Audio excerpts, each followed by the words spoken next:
What's going on, everybody? Welcome into another episode of Always Talking Ball. Tyler Noe, Lance Barton. We got a couple of fantastic semifinal games to preview for the college football playoff this year. We're just going to get right into stuff, though. But first, we're going to talk a little bit and recap a little bit about some of these quarterfinal games that we experienced. I know we had three of them that ended in at least double-digit spreads, and then we had one just fantastic game to cap us off there of the Sugar Bowl. Lance, I'm going to let you decide where we want to start off this conversation. We'll spend 15, 20 minutes here at the beginning of the episode just talking about these quarterfinals. There's a lot, Oregon game, probably not a lot to talk about, but other games we got to talk a little bit about. Yeah, I'll just briefly touch on that since you just mentioned Oregon. It was my biggest bet I made of the year was on Oregon in that game. And if you followed this show throughout the year, we've been accused of being a Texas Tech Homer podcast when neither one of us are Texas Tech fans. We have a lot of respect for what they did down there in Lubbock this year. And we had our boy Josh Abbott on multiple times from the Josh Abbott Band. And, we like Texas Tech, but we're not like Texas Tech fans by any means. But yeah, I had my biggest bet of the year on Oregon. I just thought that the Oregon's ability to be able to throw the football, to be more balanced on offense in general. You and I said after you and I had a big bet on Texas Tech earlier in the year when they beat BYU in the regular season, and they spanked BYU in that game. But you made a great point in our recap episode after that game that we felt like that as far as competing at the national championship level of the sport, that Texas Tech had a national championship level defense. We did not think they had a national championship level offense and thought that Behren Morton, he's a good, solid college quarterback, but we thought that he would not be able to handle the elite of the elite type like teams, defenses that he would go against. And man, that definitely reared its ugly head and ended up being right in that game. I mean, and in that BYU game, it was 29-7, and that was the issue we saw is they could not finish drives, and they settled for 5 field goals in that game. And that was with Texas Tech's defense just dominant. I mean, Texas Tech's defensive front just absolutely ran roughshod over the Big 12. And, dude, they played great in this game against Oregon, too. But, I mean, they played well enough to where if your offense is competent at all in this game, that you could compete. And I know Oregon had drives they didn't finish either, and they had 4th downs that they went for and didn't make. And Oregon was going up and down the field at one point, and they couldn't score. But, dude, it was just at no point during that game did you think that Texas Tech was going to threaten offensively. There was one time there in the second half they had a drive, and then Morton threw a pick in the end zone to Oregon. After that, it was over with. I want to say it was 13-0 at the time when he threw that pick into the end zone. And obviously, if they score there, it's 13-7. Maybe things are a little different, but still, that was just a complete dominant performance by the Ducks. Their defense was incredible. Defensive line got after Texas Tech and really just, again, exposed Texas Tech's offense. And that's really what the difference in that game was. Anything else you want to add on that? No, I mean, we'll save it for the offseason. There's going to be a lot of talk about the Big 12 once again. I mean, I think we all agree they were better than the ACC as a whole top to bottom this year. But again, there's still just that gap between a roster you have like Texas Tech and then rosters below that. But then I think there's also a little bit of a gap, maybe not to like the mid-tier SEC and Big Ten teams for Texas Tech, but like we talked about, once you get on an athletic level playing field, it comes down to a couple of special playmakers. And most of the time it comes down to, okay, which team has the better quarterback in this situation? Which quarterback's going to play the best? And you just probably had a little more faith in Dante Moore playing better than Behren Morton in that game. And obviously that's kind of what it showed out. New Year's Eve, Miami takes it to the Buckeyes, 24-14. This is a game. It wasn't, to me, it wasn't super surprising. I picked Miami to win this game last episode. I know I went out on a limb there with a lot of that. A lot of the Canes fans loved it. They hated me earlier in the preview talking about how I hated Miami. I do not like Miami still. I mean, that's just a fact. That's probably not going to change, but I still respect the way they play the game and the way that Mario has built this team. We've given Mario Cristobal a lot of crap, and he deserves, some credit, though, to kind of how he's built this team in the trenches. I mean, he's a trenches guy. And to see them do that to what we thought was really good defensive line and defensive front seven for Ohio State.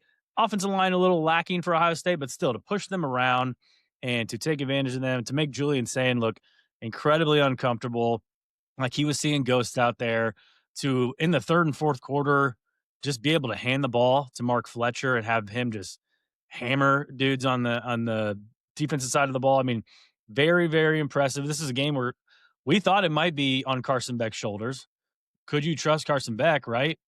He threw for 138 yards. Like Malachi Tony had 16 yards receiving, and they won the game pretty comfortably. They do. I know it They was a just 3-point game there, but they even though it was a 3-point game, they looked like they just had control of it at all times. bro. They just stuffed Ohio State in the locker. Is what they Yeah, did. I mean, they literally just dominated them physically for 4 quarters, the entire football game. It was unbelievable. I mean, right out of the gate.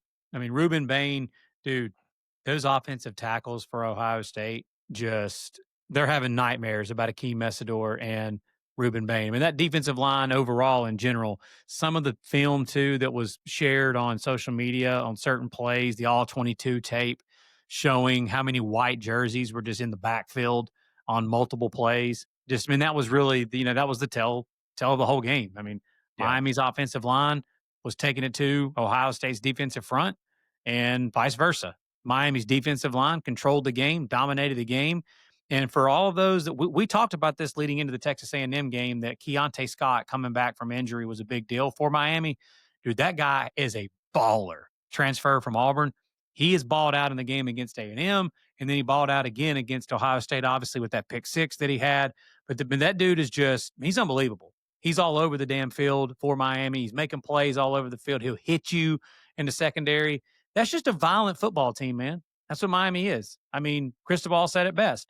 We recruited, I think he said, mass kicks ass, which is what Saban used to say yeah, to him when they were on the same team. That was the saying that Mario used to Nick Saban in the interview. And that's just a fact. I mean, Miami's yeah. got bigger, stronger, faster dudes than these other teams, and they're coming out and just bullying people, just playing bully ball. I was so wrong. If I had a plate with crow on it, I'd eat it right here on this episode. I was so wrong.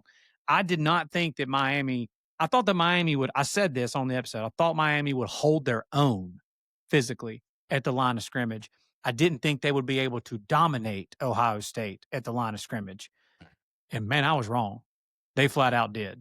I mean, I don't, I just, it was unbelievable to me to see the total just complete mismatch at the line of scrimmage in that game. That's what it really Yeah. was. And to the Canes fans that were in our mentions on that YouTube video, I told Tyler this. We could show you the text messages. Obviously, I'm not going to whip out the phone and put it in here in the screen.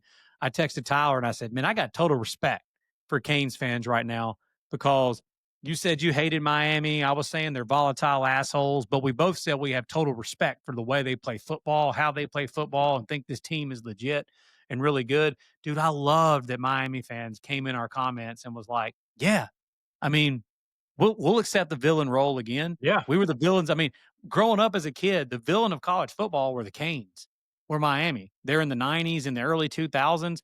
You're talking about a guy here that grew up. Dude, I was at the 2001 Miami Virginia Tech game in Blacksburg and Lane Stadium, where Miami beat the shit out of everybody that year. And the only game they had that was a close game was a 2-point win over Virginia Tech in Blacksburg, where it was an incredible game. I mean, dude, I grew up a Tech fan as a kid. I hated Miami as a kid, but I absolutely respected them and how good they freaking were. And that's the case now. So I want to give a tip of the hat to Canes fans for it was awesome going back and forth with you guys in the comments. Come back again for this episode. Let's do it again. Let's dance Yeah. even more in the comments. We loved it. I like how you can dish it out and you can take it. That's awesome. Because unlike most people, they'll just come in the comments and leave a clown freaking face emoji or just say personal dumb shit. They don't actually go back and forth and want to talk ball with you. But you guys did.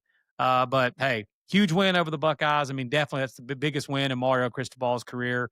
I mean, that was just an incredible, incredible performance by the Canes in that game. Yeah, and real quick on the Buckeyes, they played 3 teams this year, Texas, Indiana, Miami, where they combined for 38 points, on offense, and this is where a team where Julian Sayin was in the Heisman race. Their schedule really helped them out a lot. We came to find out if they didn't have Jeremiah Smith, like if he was Oof. not born, you know, if he was born 3 years earlier than he was, like I don't know where this team would be right now. He's Could you ima masking a lot of glaring issues that they have right now. could you imagine if Jeremiah Smith would have went to Miami instead of Ohio State Yeah, yeah, and he paired up with Malachi Tony? yeah. But yeah, you're right, you're right. Malachi Tony probably would have went to Ohio State. Yeah, maybe. But Yeah, you're right though, man. Those receivers for Ohio State absolutely masked a lot for them, and it showed before the season started. Man, we talked about the coordinators leaving Ohio State, and it really showed that the combination of Chip Kelly and Ryan Day ended up mattering in the bigger games when Ohio State played the better competition, without a yeah. doubt. All right. Let's talk Rose Bowl.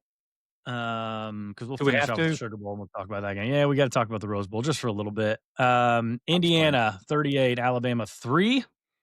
Um, Came out. Indiana got the ball first. Alabama 2 sacks on the first drive. Looked really solid there. Indiana made just what they do. They either Signetti or Shanahan or whoever. Quick adjustment to their zero pressure and everything. Bringing an extra guy to block wasn't an issue the rest of the game.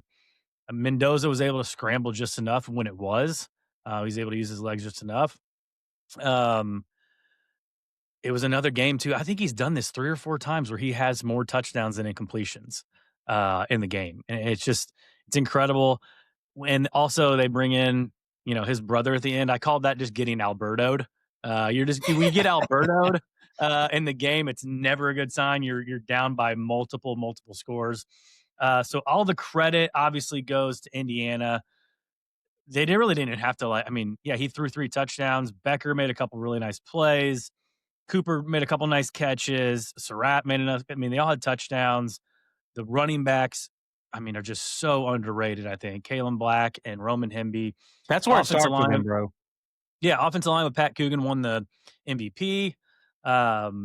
It's just all the credit. Riley Nowakowski, at tight end, just making plays all over the place. Defense doing what they've done all season long. Able to shoot gaps on the defensive line.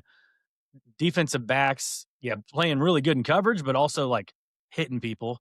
Um, all the credit goes to Indiana, and we'll talk about them obviously in the Oregon game. But this is always talking ball, and Lance is a Alabama grad, so obviously most of our conversation is going to dive into that a little bit. But we want to give our flowers to Indiana, and yes, we're going to talk about them a lot more, but we got to dive into Alabama.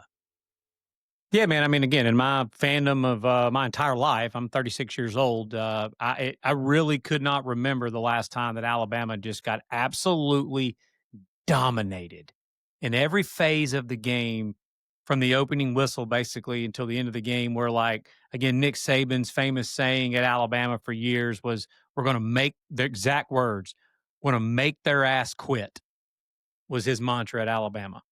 I want whoever plays against us, I want them to say, "I hate playing those guys." That was his opening press conference back in 2007, 2008, 2007 in Mhm. Tuscaloosa when he came to Alabama. That's exactly what Kurt Signetti in Indiana just did to Alabama. There was a term coined, if you've ever listened to this show, you've heard me use this before. There's a term coined during the Saban era at Alabama called joyless murder ball, is what they called it. That during the heyday of Alabama, they would just line up. They would be more efficient than you.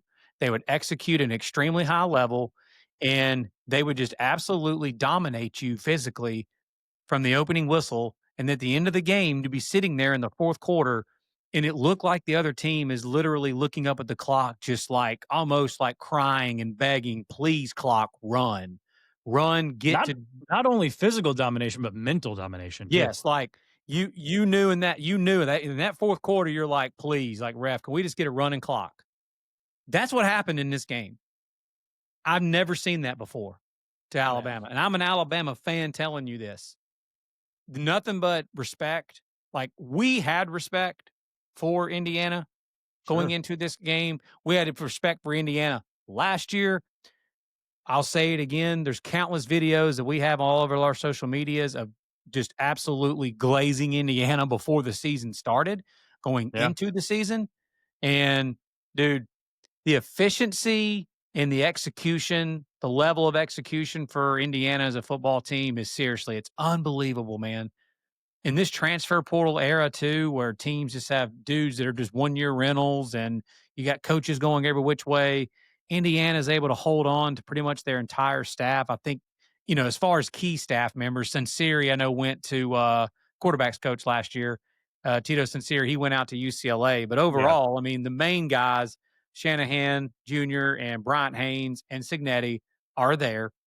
And dude, they're just the level of preparation, the level of adjustments that get made in games, and just the way that their team plays, how hard they play, how they literally play every single play like it has a life of its own. They're not scoreboard watching.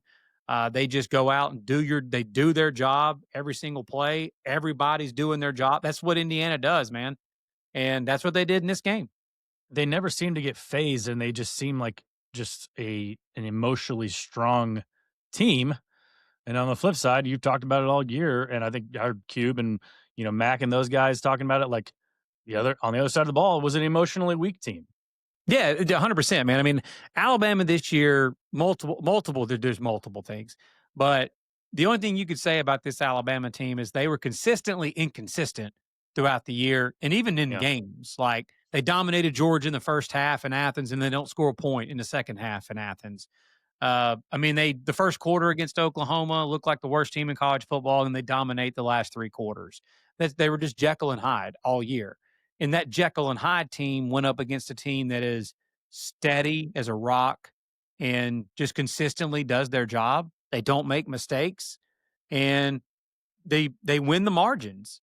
Like if you make mistakes, they make you pay. And it was 17-0 at the half. 14 of those points were off of when Alabama went forward on 4th and 1 and they got stopped. Indiana scored a touchdown like right after that to go up 10-0 because it was 3-0 at that time. And then when I don't know if it was a pick or a Simpson fumble, whatever it was, there in the second quarter, I think it was the Simpson fumble that he got hit on. They fumbled, and then Indiana went down the field and scored to make it 17-0. So again, Alabama made mistakes, and Indiana immediately made them pay for it. In Indiana, though, like I say, Alabama made mistakes. Indiana forced those mistakes. Uh, and if that doesn't tell you everything, I told Tyler this at halftime when it was 17-0. The 4th and 1 going for it on the 30-yard line, on our own 30-yard line, I don't have a problem with them going for it in that situation. I really don't. The play call was pathetic. The freaking pop pass speed sweep parallel to the line of scrimmage going east-west. But what does that message send? You saw Sig standing there with that, glare, that famous, that's now famous, that little Mhm. glare. There's a meme out now about it, standing there. Like, I promise you, that coaching staff at Indiana at that moment, because I would feel this way if this were my team and I was in Indiana's shoes, I would feel this way. I'd be sitting in my living room looking at my wife, and even though she wouldn't care what I'm saying, I'd be looking at her going, we got them right where we want them. We got them right where we want them. They don't believe that they can line up on 4th and 1/2 a yard with a 240-pound tailback and their offensive line that averages 330 pounds.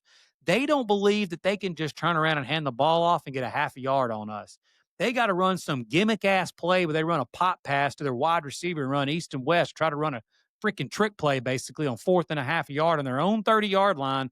They're having to do that already here in the first quarter because they know we're better than them and they have to do spectacular shit to beat us.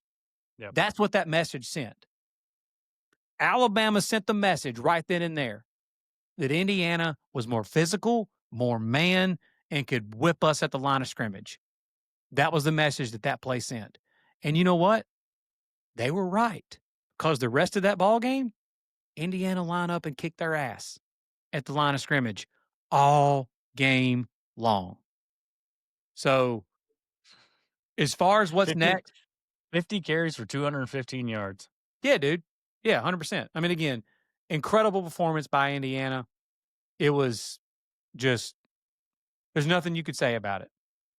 It was as beat down as I'd seen my favorite team ever in a football Yeah. game. Ever. Yeah. I know some people are gonna cite the Clemson national championship game one year that was out in Santa Clara, California. I remember that game like it happened yesterday. That was not a physical beatdown type of game. That was explosive plays that Clemson hit in the passing game on certain deals. You can go back and even look at the box score of that game, and you're like, wait, how did Clemson beat them that bad? You watch this Indiana Alabama game that just took place, and it literally just looked like grown men versus little boys. Yeah. And again, Indiana made Alabama's ass quit. And if there's any Alabama fans listening to this and you just despise everything that I'm saying, I hope you do. Yeah. I do too. I despise saying it. I hope the football team freaking hears it. I hope they hear everybody talking about how soft they are.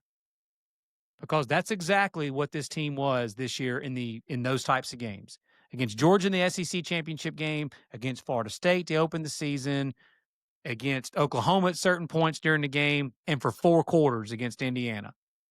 They were a bunch of titty babies that got absolutely just ran over and out physicaled and whipped. So what's next for Alabama? Lance just went all a Feinbaum collar on us. What's next for Alabama? They have to get better along the line of scrimmage, which I cannot believe I'm saying that about an Alabama football team. They have to. So I will save all the people listening to this. Some of you may be like, no, keep going, more. I'll save y'all the rest of it. We got to talk about these semifinal games that are coming up. But yeah, that was just a physical domination of one team over another. And I'm the one that tweeted this, by the way, from the Always Talking Ball page, because I'm sure some people probably thought it was Tyler that tweeted this and not me. Indiana looked more like vintage Nick Saban Alabama than Alabama did. I mean, that's not rocket science if you watch that game. That's really what that game was. There were tons of group texts, and I was a part of multiple group texts that had Alabama fans sitting there reminiscing about the Saban years because that's how Indiana looked in that game against Alabama. And if you want things to change as an Alabama fan, and you want things to change, I'm not talking about firing Kellen DeBoer. It's not what I'm talking about. I'm not on that train. But if you want things to change as a program there, an ass whipping like that, a physical domination like that, that's when things get changed. Because you realize how far you really are away from winning a national championship when a team does that to you in the quarterfinals. You're still you had 3 more wins away before you could even win and even think about sniffing a national championship. And you could be 38-3 on the biggest stage, get pantsed in front of the whole country. I'm done. All right, up next we have Legend from Alabama. It's a good Feinbaum joke there. All right, Sugar Bowl. 39-34 Ole Miss, real quick.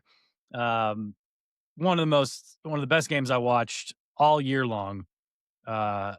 First game between these two, Ole Miss had a 9-point lead in the second half in Athens, and they got outscored 17-0 to lose that game by 8. This game, Georgia has a 9-point lead in the second half, ends up losing the game. What's the only difference in the first game and the second game? The dude who wasn't on the sideline. pretty much, man. It was. I'm not going to say that was the deal there. I also think too the game not being in Athens probably obviously helps too when it comes. I mean, it looked good 70-30, 75-25 Ole Miss fans there. Like they were ready for that game. A lot of powder blue. Yeah. And the difference in the game too was Trinidad Chambliss actually decided to play well in the fourth quarter. That first game in Athens, he was awful. This game, this dude, I just still can't believe he was D2 last year playing at Fair State. Like, and again, props to Lane Kiffin for noticing that talent and for getting him to come to Ole Miss. And it's crazy. Ole Miss, like from last year to this year, like almost at every position group, like they got talent wise, like worse. And they went and got Mizzou's backup running back. and they got a dude to play quarterback from D2. And now they're sitting here in the semifinals getting ready to play Miami for a trip to the national championship. By the way, man, there's going to be so many people out there that's going to highly disagree with what you just said, and it's just not true. You're right. I mean, wide Talent receiver. wise. So Keelan Lacey is definitely. I mean, Keelan Lacey is better, but like when you on paper before the season, you wouldn't have said that. No. And the wide receiver group is probably, if it's not, I mean, I know they had Trey Harris last year, and they had some dudes last year at wide receiver. But I think Juice Wells was still on the team Yeah. last year. Again, the talent, like the on paper, was better last year. But dude, getting Oklahoma State transferred to Sean Stribling, like with his Mhm. overall talent, his ability, obviously Caden Lee's really good. Daquan Wright transferred in from Virginia Tech, really good, athletic tight end. But it really just comes down to, man, Winnidad, or or a new one. I can't believe we didn't think of this one. Or as Pete Golding was calling him, Trinidaddy. Uh, yeah. He said Trinidad, he flipped that shit, is what he told him Yeah. when they were Yeah. flipping over for going to the semifinals. But he's that was about as I mean, dude, that was like Johnny Manziel and like in his prime at Texas Yeah. A&M. That was Yeah. like different, like physically, but stuff we used to watch Cam Newton do at Auburn. Like this, just the spectacular backyard football, like the stuff that you just can't coach. That everything Yeah. breaks down. I'm just going to run to the right. I'm going to run to the left. I'm going to juke this guy out, and all of a sudden, I'm just going to pull up, throw a sidearm or little option pitch on third down to Keelan Lacey, where he ends up getting a first down. Just unbelievable the stuff that he was doing. And then on And top of that, the downfield throws were on the money. money, bro, dude. As money as you could possibly like we all use that saying. I mean, that was a dart. That was money. Dude, that was as money could get on a throw. The Yeah. back shoulder throws that he was throwing in the end zone, the back shoulder throws he's throwing down the sidelines, the the ball that the one that put the game on ice, Yeah. perfectly over the shoulders to Deshaun Stribling. That was just, I mean, it literally just looked like it dropped out of the sky. And it Yeah. was like it had a magnet just to his hands, like perfectly in the breadbasket. Just unbelievable the plays that he was making. And I don't know how many times we have to say this on this show, but we'll say it again, man. A legit dual threat quarterback is really the answer to taking down the best defenses that are like, and it's not just the Kirby Smart, Nick Saban coaching tree. It's that way too with any elite defense. Because like when you're calling a defense, like Nick Saban used to talk about this in the Alabama days, like you're designing your call on that defense, like especially when you're going after the quarterback, they're like as if he's going to be there in the pocket and you're going to like sack him, and like you're sending pressure to be certain places and spots there in the backfield. It's hard. I mean, you just can't really answer for that, man, when the guy turns into backyard football and starts doing what he's doing, making people miss. On some of those plays, dude, they had the perfect defense called. Yeah. Like your job as a coach is to put your players in the best position to make a play and to make a stop. And I mean, Georgia defenders are coming in there and they're right there on top of him, about to make a The sack, DBs and then he just gets the out of it. DBs the DBs can't guard the guy for 8 or 9 seconds back there. Correct. And then on those back shoulder throws, like Yeah. that is an uncoverable pass. Yeah. On almost all of those, dude, Georgia was blanketing those receivers, like absolute. Yep. Just they weren't open, and just unbelievable the timing, all the skill that's involved in that when you're running downfield as a receiver to turn, and the fact that Chambliss puts it right on the money like that, just unbelievable, man. The performance. So, yeah, on the Georgia side, I mean, this is where you get when we talk about your premier program in college football right now, Alabama, Georgia. I was talking to you, you're down and out as an Alabama fan, right? I'm like, dude, it's been a half decade since you won a national championship. Why don't you calm down a little bit? For Georgia, it's like everyone's like, oh, they haven't won a college football playoff game since they beat TCU in the national championship. It's like, okay, that was like 3 years ago. Let's calm down a little bit. All right. So that's where we are, though. But again, when did you ever think that you would see this coaching matchup and you'd say, wow, Pete Golding outcoached Kirby Smart in that game? Like, I don't know if I would have ever uttered those words in my life. Kirby, we'll talk about this when we talk about Indiana, Oregon, too, because Lanning is a culprit. This whole, I've said it so many times, this whole going for it on fourth down has just like jumped the shark, man. Like it is, It's gotten out yeah, of hand. you get some, and like I'll respectfully disagree with you on Alabama going for it on their own 30. Like that's yeah, the play call was awful, but I think that it's a 3-0 game. Are they already saying in their minds, like, I don't know if we're going to be able to stop Indiana? I don't, we I'll tell have you to the go answer to score that. right Yeah. now. Yeah, they were. I think they did. I think they knew. I think they knew that like, we're going to have a really tough time stopping them today. But on the Yeah, Georgia front, that was different. Kirby definitely did things in that game. The fake punt that ended up being an incredible play call sure. in that Yeah, game.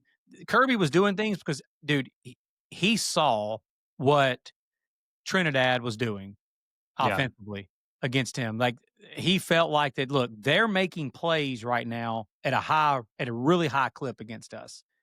We're going to have to steal some possessions and steal some extra plays on offense to try to score and to keep this lead. And I see what you're saying, man, on some of the stuff that Kirby did do. There, when was it that they went for it on that fourth down and got stopped? Ole Miss had just taken the lead. They were up 27-24. Yeah, They went for it. It looked like either not everybody knew they were actually going to snap the ball, or maybe it was just the left tackle who was a second late. He didn't know the snap and he just got beat. And then I think it was like maybe 1 or 2 plays later when Chambliss threw that incredible back shoulder in the end zone to go up 34-24. Even at that point, I still was like, I mean, I've seen enough Ole Miss games in my life, and I've seen enough Georgia games with Kirby Smart at the helm.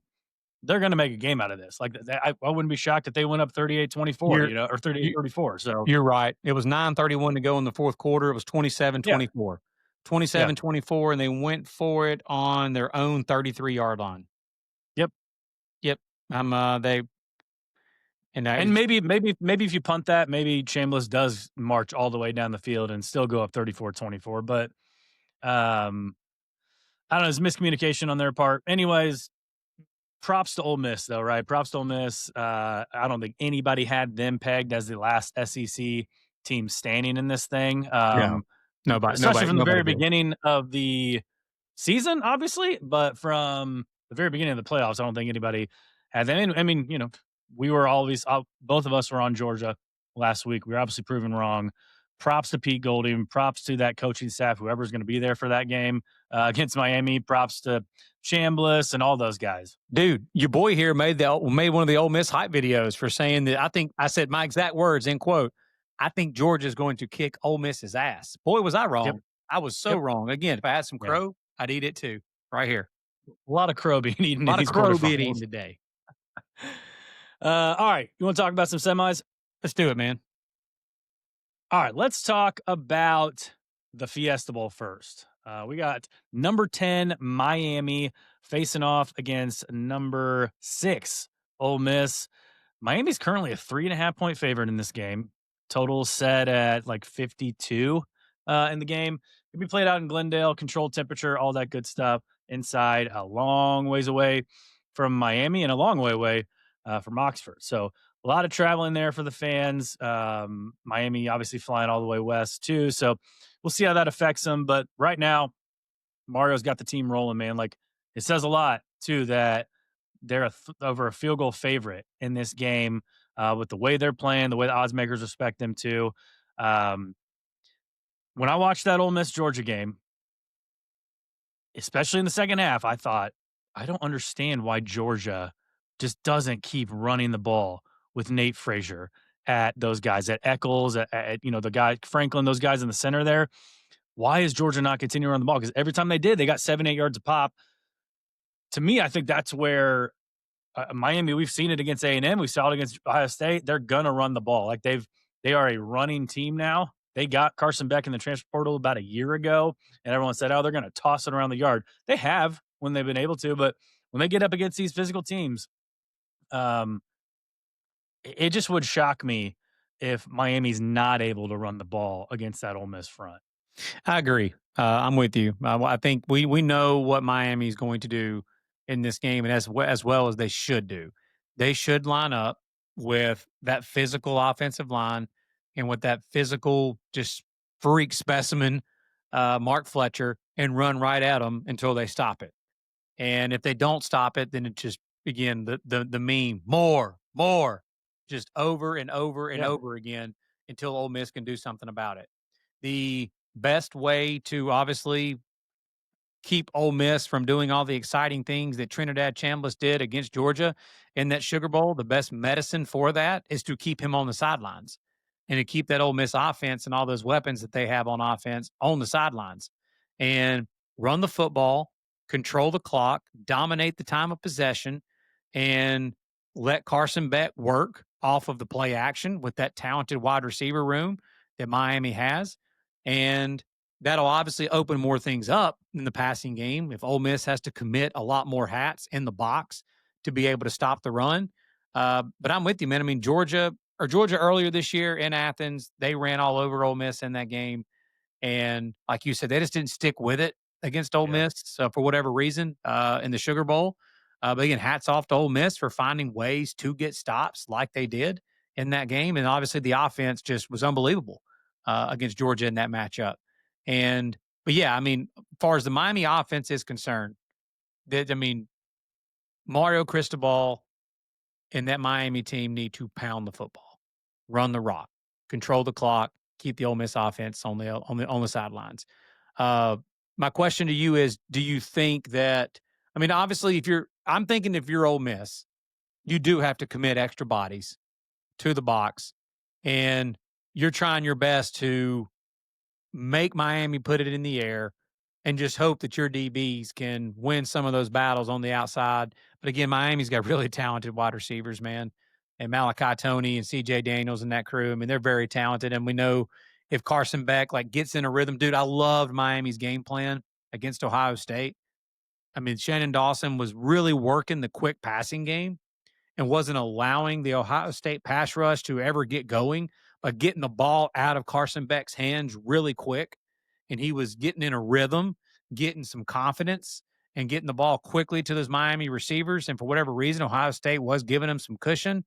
And then the running game started working. And then again, there's Ohio State couldn't do anything. There was no reason for Miami to start pushing the ball down the field in the passing game. That Yeah. short, quick game was working really well and running the football and dominating time of possession. That is honestly exactly what they should do in this game. But I would Yeah. expect even more run. I mean, obviously, they're going to be watching film and seeing every single game that these two teams play. And I don't think it's going to take rocket science for Miami to look at and say, guys, if we play our game and run the football and don't turn the football over, we should be able to have success running the rock against this defense. Miami defensive side going up against this Ole Miss offense, obviously, best way to keep the ball out of their hands is just to play ball control on offense. And we do think they're going to be able to have success running the rock against Ole Miss. So I think that gives Miami a leg up. So again, it's going to get their defense some rest when they do have to come out and actually face this offense. This offense is better than A&M's, right? Oh, yeah. Ole Miss, you're And talking about it's Ole Miss, right? yeah, Yes, and it's better than Ohio State. So it's the best offense they've faced in the playoffs. Might be the best offense they've played all year. Um, it is. I would, It is. yeah, It's the most complete offense. That's because of just overall, I mean, balance. Keyone Lacy running the football for Ole Miss, and then obviously the explosive passing game with Trinidad Chambliss and with his ability to run the ball as well. I mean, again, it's overall just the balance of it. The dual threat ability of the quarterback, running the football with Keyone Lacy, throwing the football to Keyone Lacy, the tight end position at Daquan Wright, really good, wide receiver threat at the tight end position. And then you've got Deshaun Stribling, Caden Lee, and other guys at wide receiver who are all really good as well in the passing game. So yeah, this is the most complete offense and most explosive offense overall that Miami has faced up to this point. so I'm probably going to get crushed for even asking this, considering they allowed 3 points to A&M and they allowed 14 points to Ohio State. But can Miami's defense truly slow down this Ole Miss offense? Like, I don't know if they're going to hold them to 14 points. If they do, they're going to win the game. But Yeah, can they? How much can they slow them down? they absolutely can slow them down. My intrigue in this is I know that I'm going blank. What's his face at A&M? Uh, Cassius Al, Marcel Reed. Marcel Reed. Marcel Reed, I okay. know Marcel Reed is has a ton of dual threat ability. But again, every Miami fan that watched that game, the whole world that watched that game, this is not taking anything. I'm not taking anything away from Miami's defense in that game. Both offenses went through the same thing. There was like 30 plus mile an hour winds in that Yeah, game. So like the downfield passing game for A&M was pretty much taken away anyway in that game. And obviously, Miami's defense doesn't need any help. Miami's Yeah. defense doesn't need help from the weather. But getting help from the weather like that just makes it even worse for you as an Yeah. offense, no doubt. But in a controlled environment like this, having a true dual threat like Chambliss, if Bain and Messidor are like beating Ole Miss, off the line of scrimmage and getting to the quarterback, his ability to make you miss with his feet, again, just watch the Georgia game, his ability to create with his legs, extend Mhm. plays, and he's not one either that's just automatically going to take off running and try to rush for 100 yards. He will do what the best dual threat quarterbacks do, in my opinion, which is extend plays to keep his eyes downfield and make throws downfield. Like you said, I mean, Miami's got incredible DBs. Georgia's got really good DBs. But dude, when he's back there running around and extending plays for 5 or 6 seconds, and you've got that 53 and a half yards wide to try to cover for 10 seconds or, somewhere between 7 to 10 seconds, dude, it's almost impossible to do that. So Miami has to be disciplined in their pass rush lanes and they have to get to him. When they get to him, they got to get him on the ground. They can't let it turn into, again, backyard football where Chambliss is running around, making you, making like running circles around your defense back there, buying time to find players downfield and open. So I do think it'll be a really big test for Miami for that. But like, dude, I'll say it. I know who Ole Miss has played this year in the SEC overall. I know who they've played on their schedule and who they've played in these playoffs. Dude, this is the most violent and problematic defense that they will have faced all year. We talk about this as the best offense that Miami's defense will have faced. This is the best defense that Ole Miss will have faced because of their ability to get after the passer, because of their speed, overall team speed as a defense.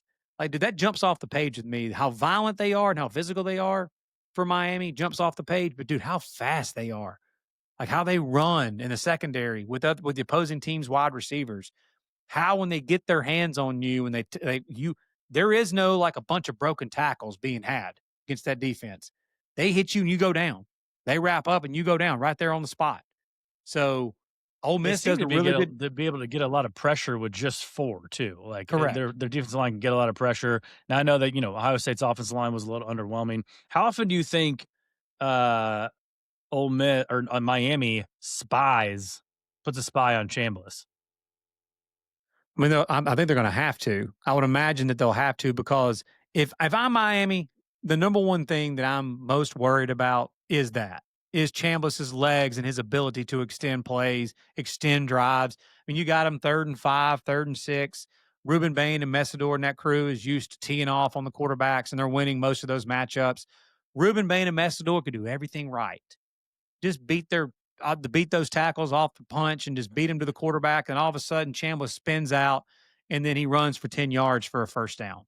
Again, that's the type of stuff that it's just hard to defend. It's you do everything right as a DC. You do everything right as as a pass rusher. But at the end of the day, if that guy spins out and makes a play, it's hard. He'll make a play on you. So I, Yeah. I do think they will have to spy some. But I mean, dude, Miami's defensive line, I think, will absolutely be able to dominate Ole Miss's offensive line. It's just a matter of can they get Chambliss to the ground. He's so good that he can make plays. And this Ole Miss offense, man, again, I know they've got really exciting stuff that happens in the passing game. It really goes off of like Q and Lacey running the football, Yeah. though. That's what makes this offense go. Lane Kiffin, Steve Sarkisian, even Lincoln Riley and his offenses, those exciting offenses that everybody thinks they just throw the ball a zillion times. Those offenses are predicated off of being able to run the football. So that is where I could be wrong. Heck, I was wrong about multiple things last round. I don't think that Ole Miss is going to in the traditional run game be able to have a ton of success against this Miami front. You think there'd be more designed runs for Chambliss? Could. I mean, the Yeah. plus one run game, I mean, they may need that.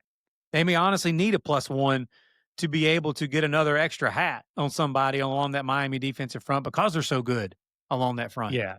And I think it would be smart for Ole Miss to try to open up the screen game a little bit earlier in the game just to kind of get Bain and Mesidor thinking about it a little bit. Just even a split second longer to get them thinking about, a quick screen and not, going straight up the field, or even like a fake screen draw play, up the middle, something like that, just to kind of get them thinking a little bit and not about traditional dropbacks or RPOs.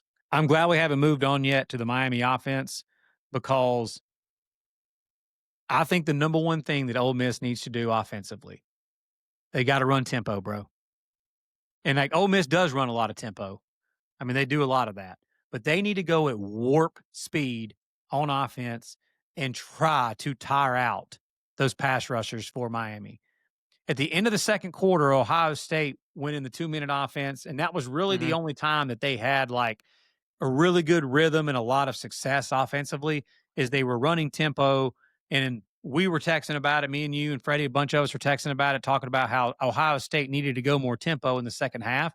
Because at that point, you needed to, as a coaching staff, self reflect for Ohio State and realize they're just a lot better than us up front. They're kicking our ass at the line of scrimmage. We've got to try to tire those pass rushers out and try to get them running east and west and try to get them thinking instead of just pinning their ears back and coming after us and is whipping us up front. That is what Ole Miss is going to have to do.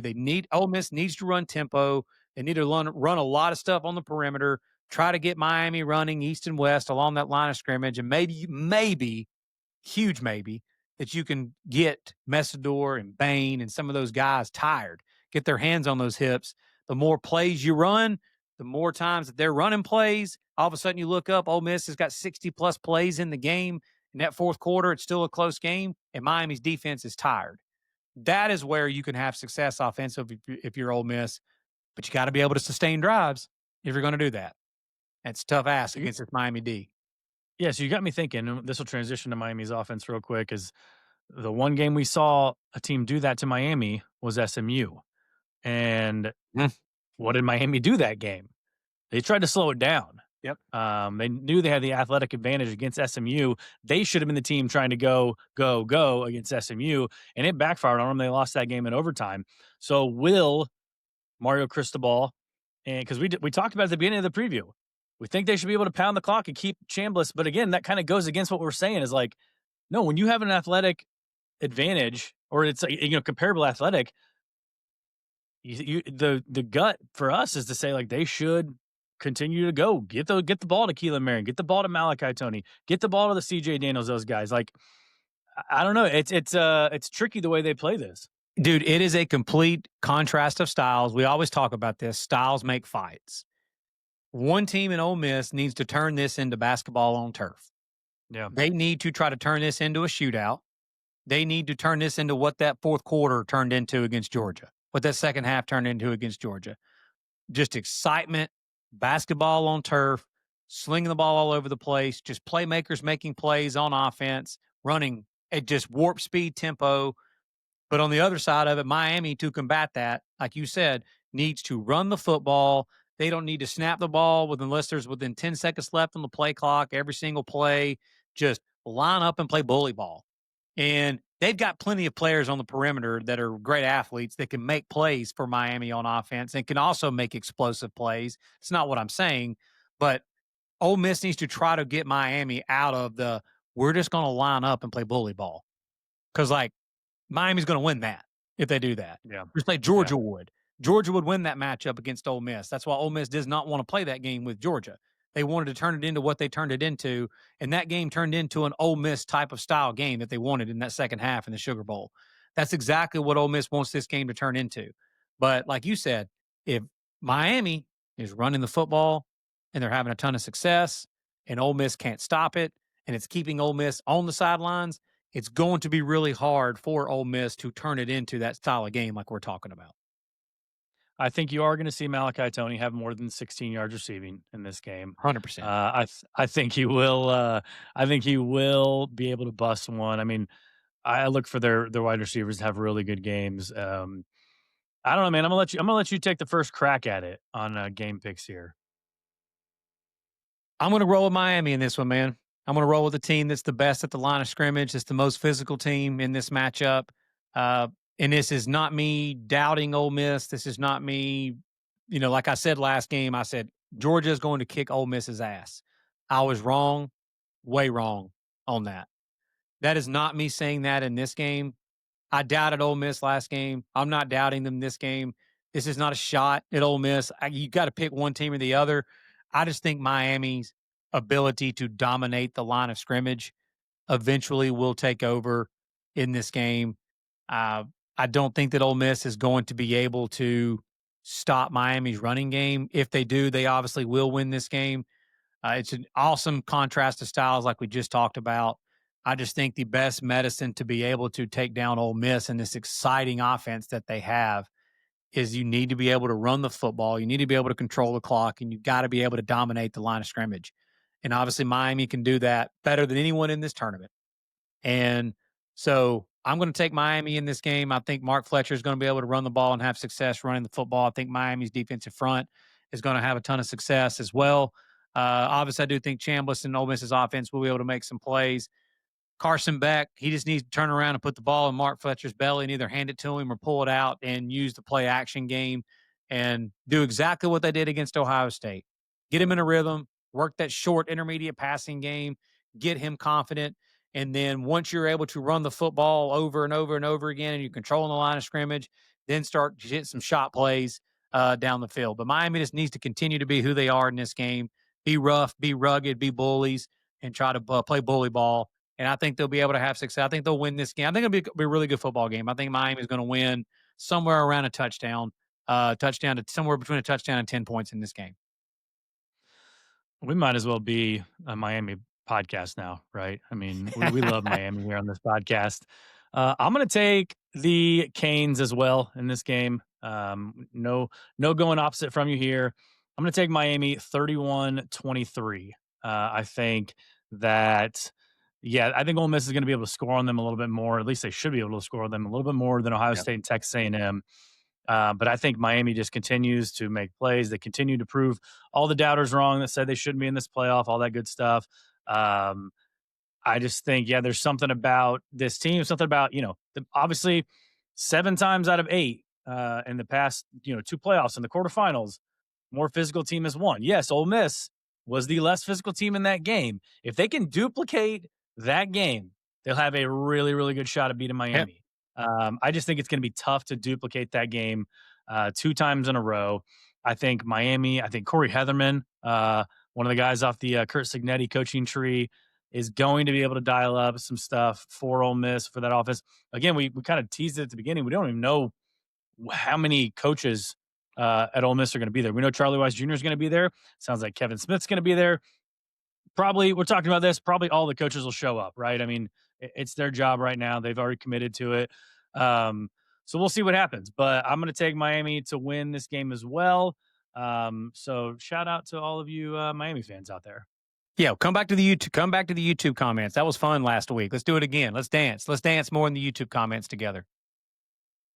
All right, let's talk Friday night, 7:30 Eastern, Mercedes-Benz Stadium in Atlanta, the Peach Bowl. You got number 5 Oregon going up against number 1 Indiana. I will be in attendance in this game. Me and my pops are going down. He's a huge IU football fan, been IU football fan for so long. So Lord knows he deserves to go to a game like this. So we're going to go down to Atlanta, go to the game. So ATB will have boots on the ground. So make sure you follow us on, Instagram, TikTok, all that good stuff. I'll post some videos, put some stuff on X, all that good stuff. Indiana's 4-point favorite, totals 46.5 right now. This game already took place in Autzen Stadium back in October. Indiana came away with a 30-20 victory. That was a game where their defense only allowed Oregon to score 13 offensive points. Again, Brandon Finney picked off Mendoza, took it back for pick 6. That guy had 2 or 3 takeaways against Texas Tech. True freshman out there for Dan Lanning and the Ducks. Oregon dominating performance against Texas Tech. Let me first ask you a question. Over under 2.5 drives, Dan Lanning attempts his first 4th down. Probably under. Under. Okay. Probably under. Do they Unless were IU just holds him to a 3 and out, the first couple of drives. Speaking of that, the Ducks were 3 for 4 on 4th down against Indiana in that matchup in Autzen Stadium. Yeah. He's going to go for it. Yep. And I mean, We watched it against Texas Tech. Like, again, I think the fourth down coaches going for it has kind of jumped the shark here. Like, especially when you got down there, and especially the way his defense is playing. Like, Yeah. you're a good coach. You know that Texas Tech doesn't have much going on offense that day. Yeah, they could hit an explosive or two, but like, you're in control of that game. You know the game script that's taking, and obviously it did not hurt them in the end. They won 23-0. But like, I don't know when it's gotten to such a point where like it's so bad to take points. You've got one of the best kickers in the country, Atticus Sappington. He's very accurate. Like, when has it become such a bad thing to take points? They should have been up at least 12-0 at halftime. They should have been up maybe 17-19 at halftime. And with as good as Indiana's defense is in this game, yeah, that will come back to haunt them if they Yeah. go for it on fourth down and they're not getting it and they're Well, not as good as making it. Indiana offense is, like, they're not going to Yeah. be shut out like Texas Tech. No, correct. Agreed. Yeah. And when a game that obviously with a total of 46 and a half, like you said, they think, Vegas thinks that points are going to be at a premium in this game I mean, I know there's a ton of firepower on offense with both of these teams.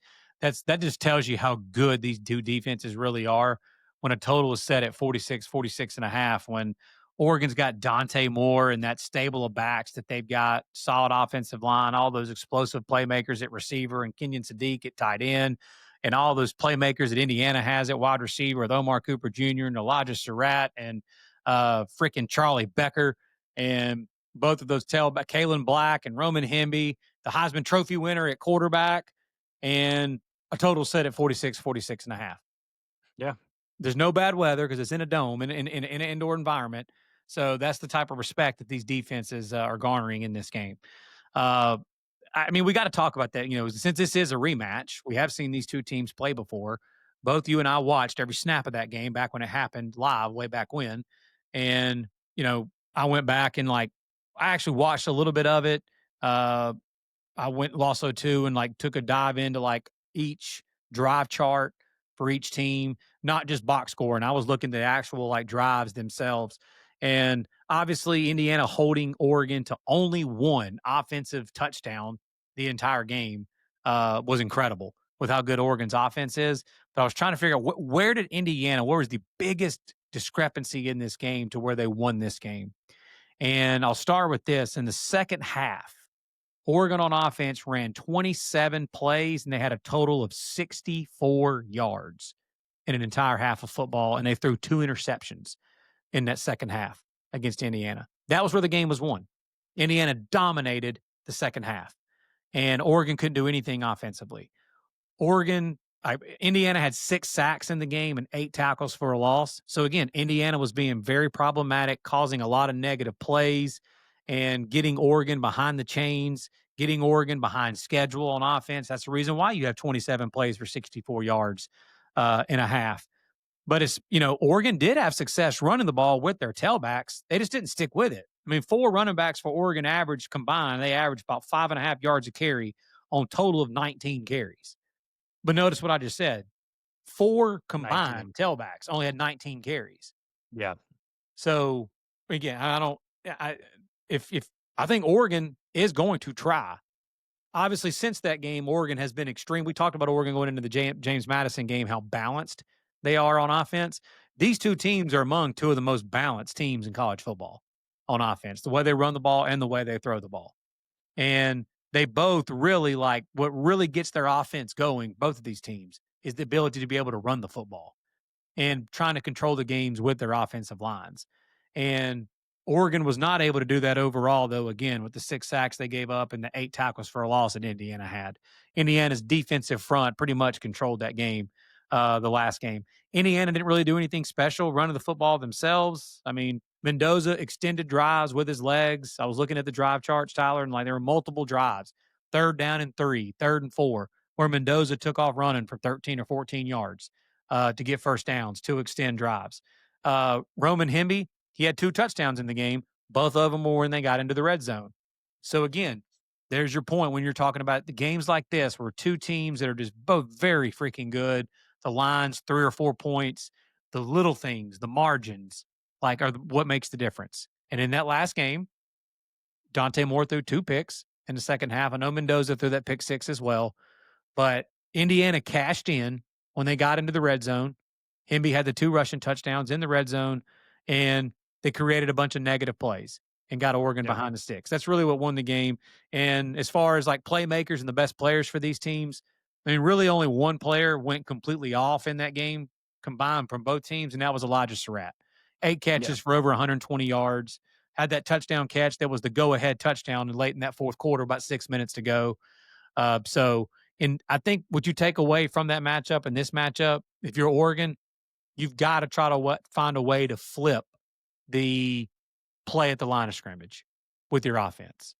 Yeah. You can't allow Indiana to have 6 sacks and 8 tackles for a loss. That can't happen. And go ahead.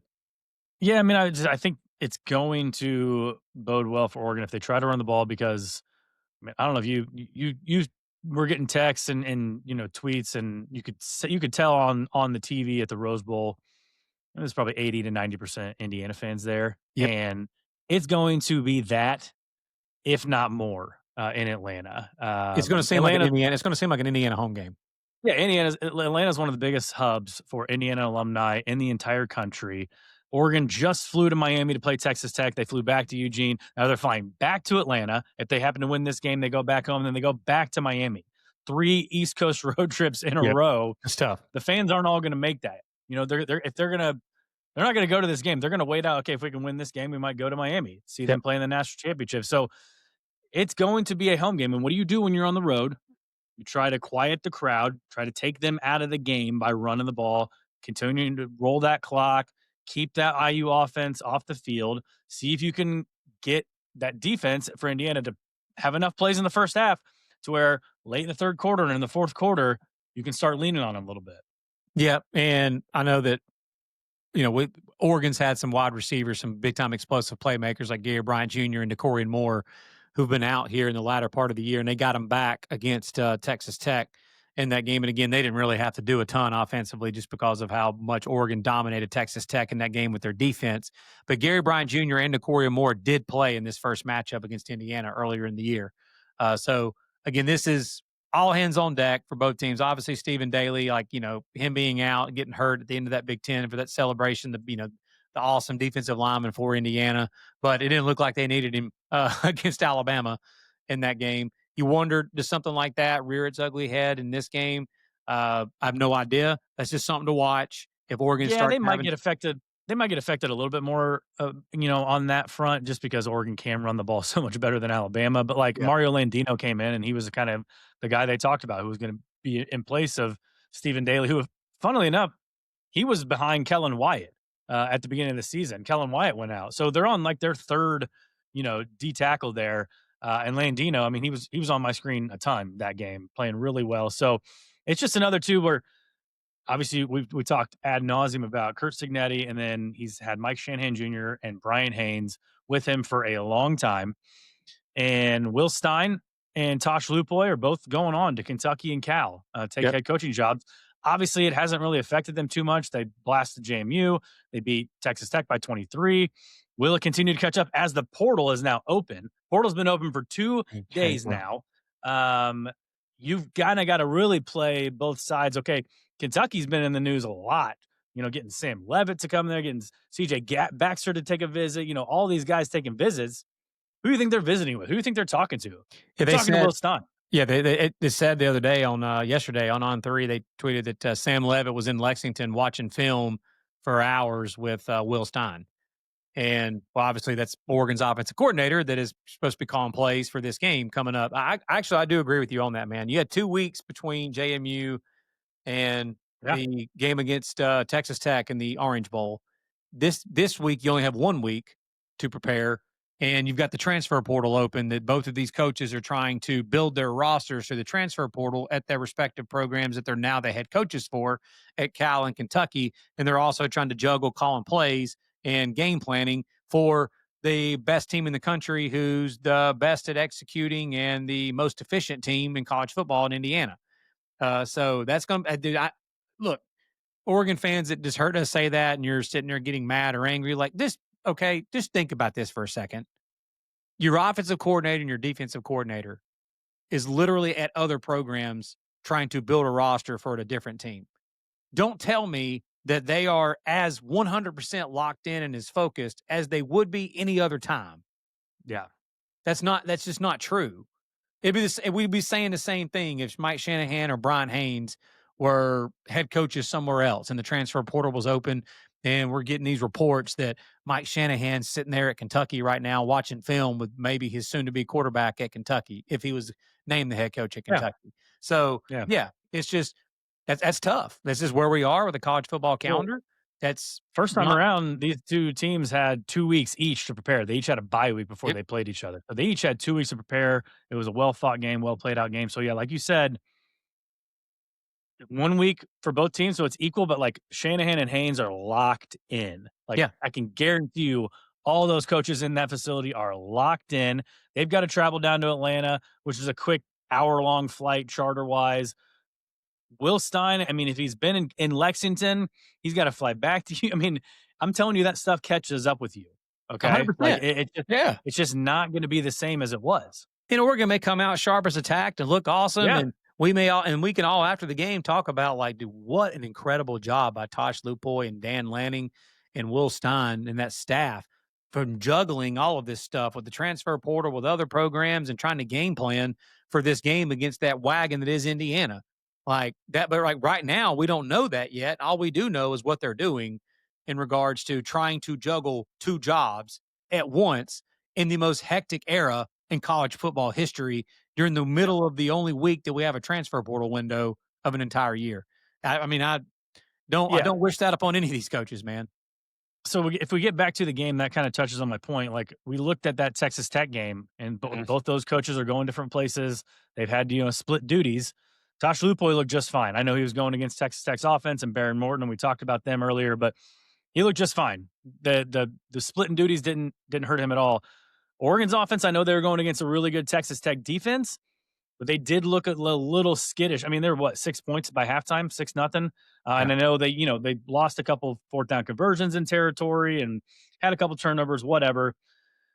That worries me a little bit for Oregon going up against, in my opinion, a better defense in Indiana and a more maybe not. I guess I almost said maybe not as talented as Texas Tech, but like I think that got thrown out the window with the Alabama game. But like maybe not as talented on paper as Texas Tech, right? Not, the portal guys that Texas Tech brought in, but again, you talk about Indiana execution and it just the fundamentals that they play with on defense and how they seem to be always in the right spot, splitting the right gaps, everything.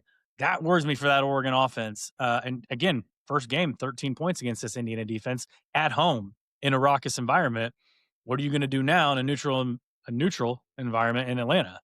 Agreed. Now I know we talked about both, match as far as like Indiana on the offensive side of the ball. I mean, Oregon's got to be able to slow down that running game, man. That Yeah. RPO, the first letter of that, acronym stands for run. And Kalen Black and Roman Hemby, they did whatever they wanted to against Alabama running the football in that game. Alabama didn't stop Indiana from doing literally anything in that game. And it starts there. They've got to be able to slow down the Indiana running game. If they can do that, then you definitely have a chance to beat this Indiana bunch. I know they're extremely talented on the perimeter at wide receiver with Charlie Becker and with Elijah Surratt and Omar Cooper Jr. And obviously got the Heisman Trophy winner at quarterback.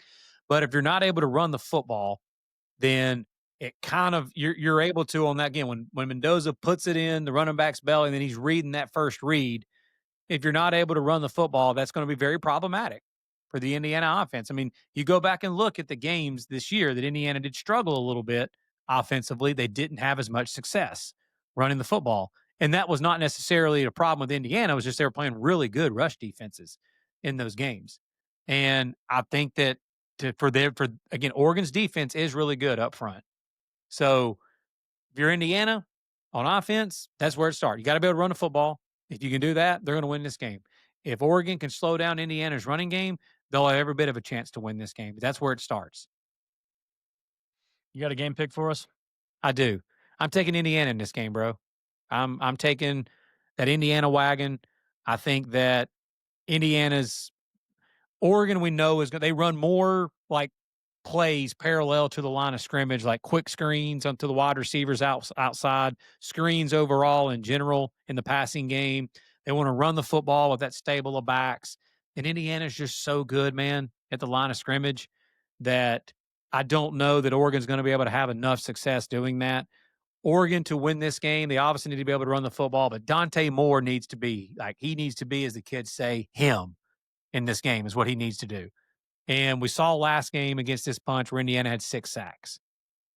If they're going to try to drop back and throw the ball downfield against this Indiana defense, I don't know that Oregon's offensive line can hold up enough for 4 quarters to be able to protect Moore enough for him to be able to do the work that he needs to be able to do downfield. And I just think Indiana's defense is going to be the difference here. I do think Indiana will be able to have some success running the football. And just Bryant Haynes, Mike Shanahan Jr., Kurt Signetti, I just believe in that staff, man. With all the distractions that's going on with the Oregon staff trying to juggle the transfer portal at other programs and 2 jobs with Will Stein and Tosh Lupoy doing that, I just, man, I'm not getting in the way of this Indiana and Signetti train. If I'm going to be wrong about this game, I will not be wrong again by betting against Kurt Signetti and Indiana from what Yep. they've done to about every team that they played for the last 2 years, pretty much. So Yep. I'll take Indiana in this game. I think that it will be relatively lower scoring. I could see it finishing somewhere between. Again, I think final score last time was 30-20. Being 50 points scored. Uh, I think it'll be somewhere probably close around that. But I'll take Indiana 27, Oregon 17, 27-20, 27-17 around that range. Indiana wins. Okay. I'm going to take the Hoosiers to win in this one as well. I told you before, we talking about our Indiana Alabama preview, and then my gut was like, I think it could get ugly. I think this one has the potential to get ugly too, man. I just think they're a wagon, like they are a train, and like you said, you do not want to be the one stepping in front of that train.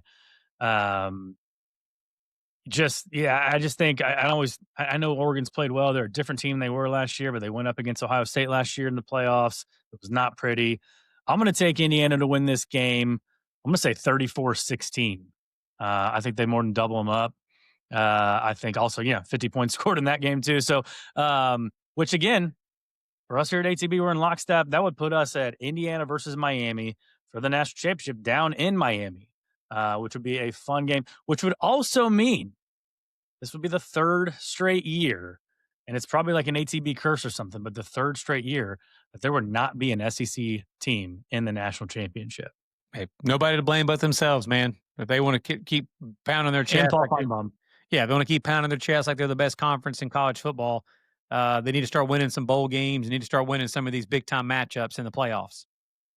Yeah. So we'll see what we get, though. I hope we get a couple of really good matchups, man. Again, follow us on Instagram, TikTok, and X. Make sure to subscribe to YouTube, Apple, and Spotify. I'll try to do my best to put out some stuff on Instagram, just kind of, being there at the Peach Bowl and everything if you guys want to tune into that.